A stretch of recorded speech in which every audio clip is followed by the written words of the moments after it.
એક અત્યંત પૈસાદાર પરિવારના એક દીકરાના લગ્ન હતા.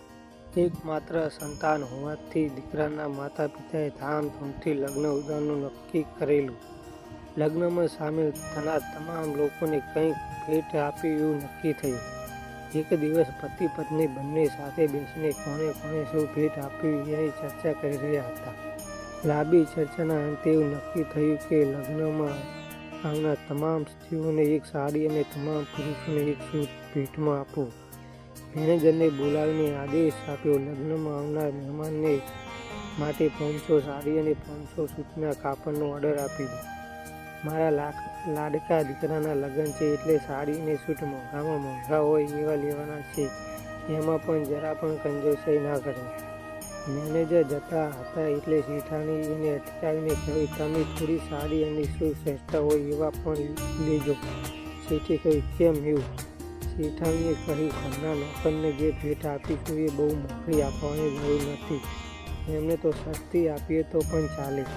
સાંજે સાડી અને સૂટના કાપડની ખરીદી કરવા માટે મેનેજર શહેરના એક અત્યંત આધુનિક શોરૂમ પહોંચ્યા. શોરૂમ શહેરનો સૌથી મોટો શોરૂમ હતો. મેનેજર અંદર પ્રવેશ્યા કે એનું ધ્યાન 4-5 જાણીતા ચહેરા પર પડ્યું. આ બધા લોકો ઘરના નોકર હતા. મેનેજરને આશ્ચર્ય થયું કે નોકરો અહીંયા શું લેવા આવ્યા હશે. એક તો એક બાજુ ઊભા જોવા લાગ્યા. નોકરો સેલ્સમેનને કહી રહ્યા હતા, ભાઈ અમારા શેઠના એકના એક દીકરાના લગ્ન છે. લગ્ન પ્રસંગે અમારે એમને ભેટ આપ્યું છે. એમના આવા સામાન્ય કપડાં ના બતાવો. તમારા શોરૂમમાં જે મોંઘામાં મોંઘા કપડાં હોય એ બતાવો. અમે બધાએ સાથે મળીને અમારા શેઠને ભેટ આપવા માટે અમારા પગારમાંથી ઘણી બચત કરી છે, એટલે તમે ચિંતા ન કરો. નોકરોની વાતો સાંભળી મેનેજરની આંખ ભીની થઈ ગઈ.